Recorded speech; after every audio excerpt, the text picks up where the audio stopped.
use and supply, but also the nutritional value and food safety. Blue foods cause less harm to the environment than most land-based animal foods.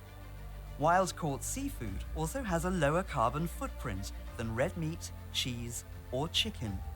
I think the world is at a crossroads. We're heading to a population of 10 billion people, and those 10 billion people need to be fed. It's therefore imperative that we generate more food, but from sustainable food production systems. And this is the deep attraction of the United Nations Blue Transformation. How can we get more aquatic food to give people the low-carbon, nutritious food that they actually need to help the planet live within ecological limits? But to ensure that our growing population can benefit from blue foods, we have to make changes fast. Much of the growth needed in blue food production will come from aquaculture, but wild capture fisheries will play an essential role too. And aquatic foods can be part of the solution for a number of reasons. First, the enormous diversity. We have more than 3,000 species that we capture or that we culture in the world, compared to a very few that we grow on land. Second, they are more efficient and more effective in translating feed to flesh. And the third is because in terms of greenhouse gas production, they are much more effective and efficient than land-based animals. We can't live without a healthy, thriving ocean. The more we take care of the ocean, the more we maintain the richness of our marine life and secure seafood supplies for future generations.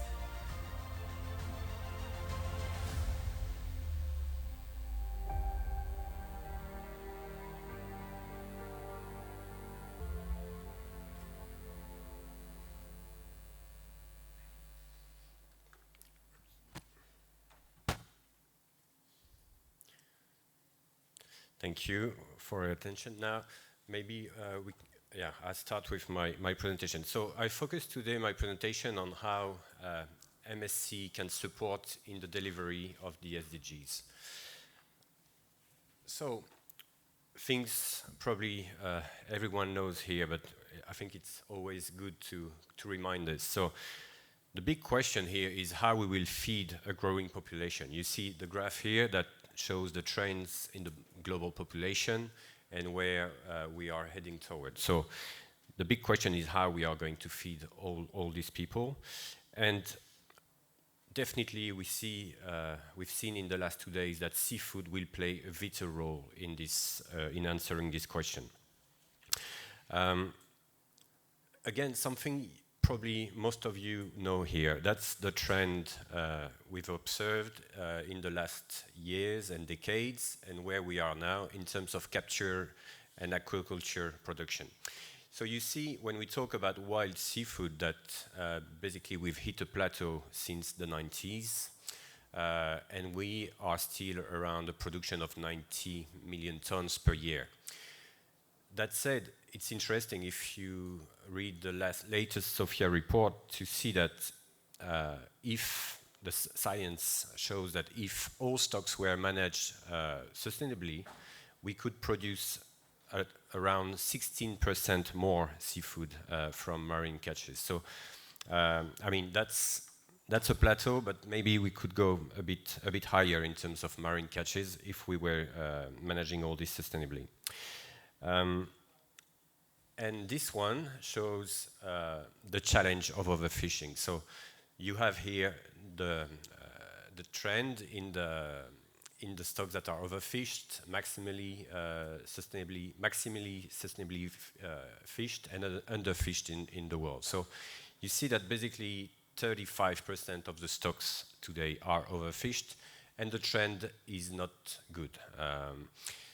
Something important to note is that this is the global picture, but when you look at the regional situation, the situation can be very different from one ocean, one region to the others. So that's something to keep in mind as well. In some regions, things are getting better. In some other regions, things are even worse than this. So coming to the SDGs, the 2030 agenda for sustainable development was adopted in 2015 by all the UN members, and 17 SDGs build on decades of work and define an urgent call for action. They are shared goals for all the nations, and shared goals to work toward. What they don't give most of the time is how to get there. So our program, MSC, provide a framework for government and also all stakeholders to identify and prioritize improvement activities. As a global non-profit organization, the MSC was set up more than 25 years ago to tackle the problem of overfishing by incentivizing fishers and reward good fishing practices globally. We are now recognized officially by the UN as an important tool to achieve the goals of the SDG 14. By this, we join our efforts with hundreds of others to end overfishing, to restore fish stocks, to protect ecosystems, and to eliminate IUU fishing.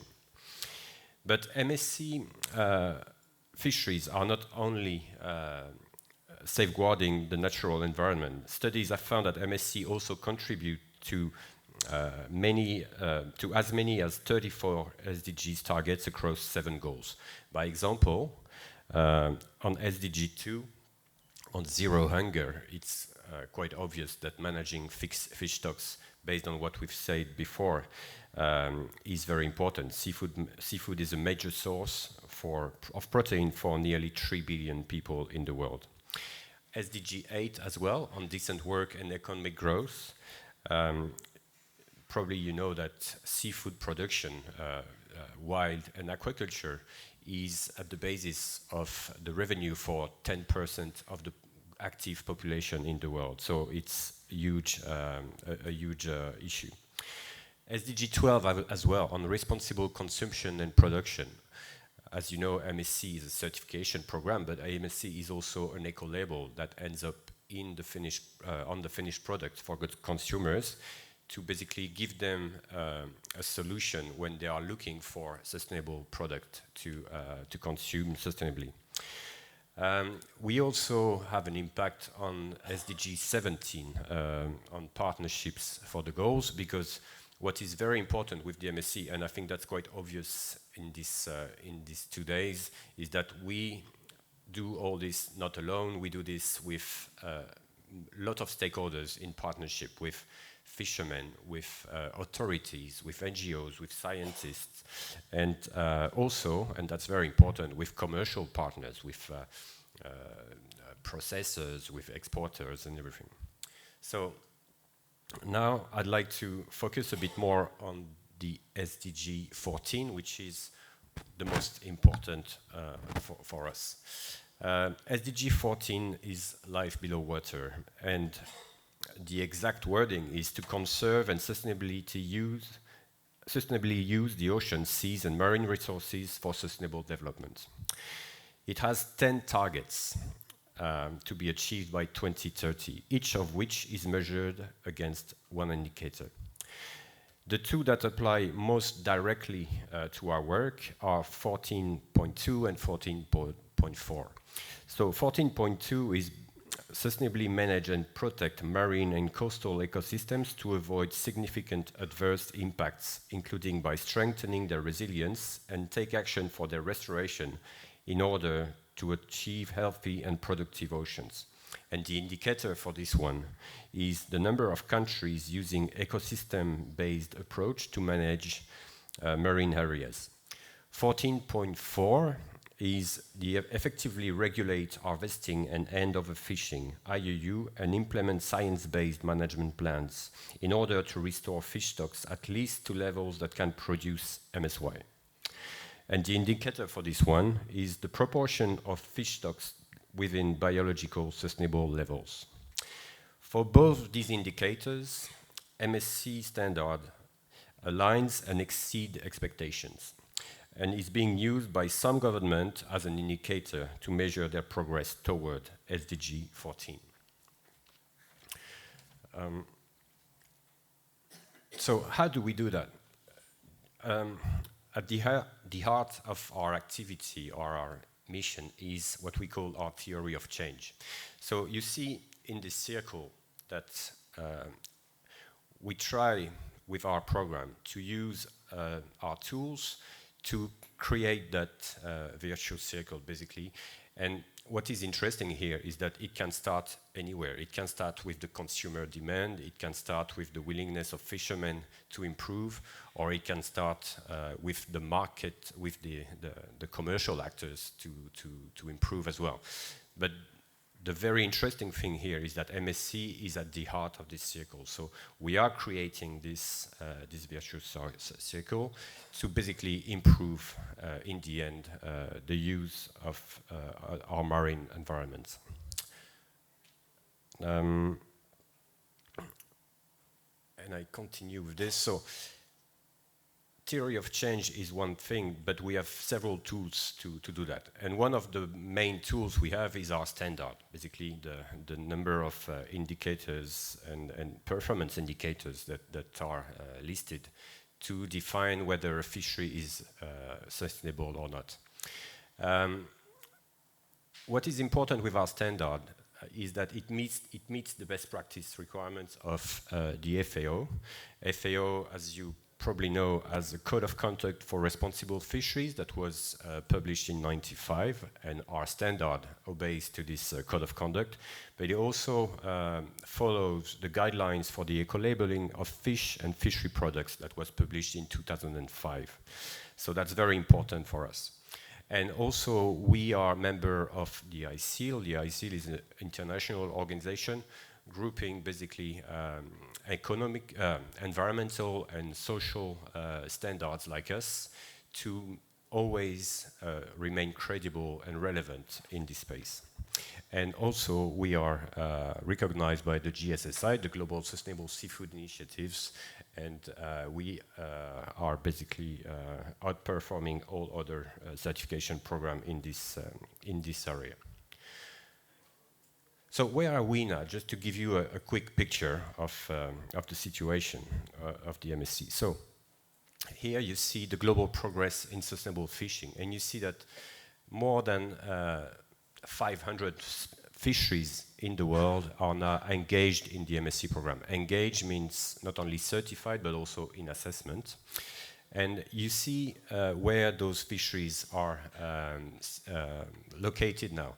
And what is very interesting here is that when I started with the MSC 15 years ago, basically you have little black points in Europe, in the US, basically it was very located. So now our fisheries that are certified are widespread all around the world, in the northern and the southern hemispheres, in developed countries, in developing countries as well. So that's a major achievement for us. So now, if you count all those fisheries, basically 19 of the global catch are now in the program, and that's a major achievement. But we want to go much further than this, and we want to have 1/3 of the global fisheries in the program by 2030. So that's on the fisheries side. But as you know, MSC is not only a certification program for fisheries, it's also an eco-labeling program for the consumers of seafood. And that's... Sorry?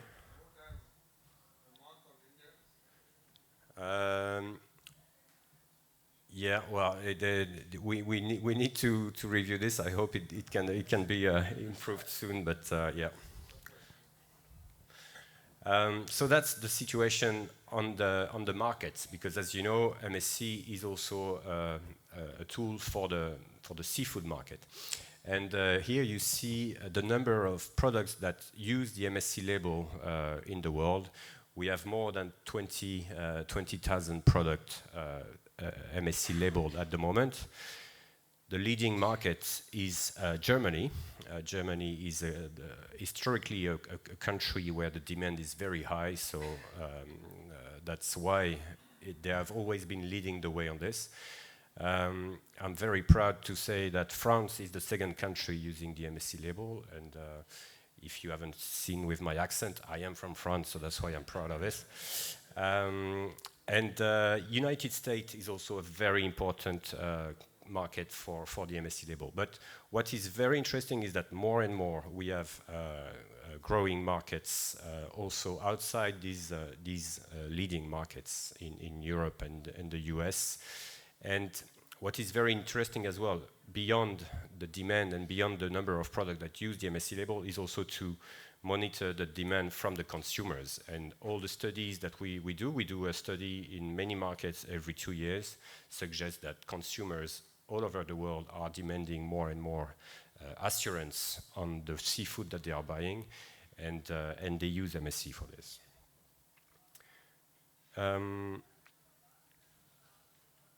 And I've talked about the main tools that we are using, basically our standard for fishery certification and our eco-label for the consumers. But beyond these tools, we also have more tools to help fisheries and markets advancing toward MSC certification. So we have capacity building programs, and Dr. Sunil talked about this. I think in India there's been some capacity building programs to help train stakeholders to be more efficient on the MSC standard. And in India, we are now very glad that we have people able to work with cabs and do MSC assessments. So that's very good, and that's a very big progress for the future, because as Dr. Sunul explained, that will reduce the cost for assessment in the future. We also have MSC's credible FIP definition. That's very important, but I'd like to go directly to one that you know and is really a key tool for us, is the number 6, the In Transition to MSC program, the ITM. ITM is the program that we have, but we continue to use and promote, basically to recognize FIPs that are credible and that are really advancing toward MSC certification. So we are still developing the ITM program that will take much more importance in the future, and that goes together with the Ocean Stewardship Fund that helps fisheries improve toward the MSC certification. That can be through the ITM, that can be also through, by example, financing students' research toward for fisheries improvements and everything. So these are the tools that basically we can provide, and that are at the disposal of fishermen, of governments, NGOs, companies to use. So I'd like to conclude this presentation on basically reminding everyone that MSC is really seeking to be a partner with all of you to basically advance toward the achievement of this very, very important SDG 14. Thank you very much. Thank you, Edward. If anybody has a quick question. Yes, Dr. Murugan. Wait for the mic. Can we enlighten something about the performance indicator and the impact indicator related to the FAP programs? So I think that's a big question. What? Sorry, can you repeat this question? Can you enlighten us how to fix the performance indicator and the impact indicator related to the FAP program? He wants to know about the indicators, performance indicators, and impact indicator. Impact indicators. Well, that's a huge question. It could take a full capacity building training. You could discuss over lunch. Okay. Yeah. Thank you. But well, I mean, you all know the 3 principles, basically, which one. Principle 1 is on the stock of the status, principle 2 on the ecosystem impacts, and principle 3 on the management systems. And then you have all these performance indicators developed. Because since I'm interested to know, because this is part of the monitoring and evaluation thing, so I would like to know something about that. It's very, very good question, but I think Edward will discuss with you over lunch. So thank you, sir. It's a technical thing. Yeah. Anybody else? If not, we will move to the next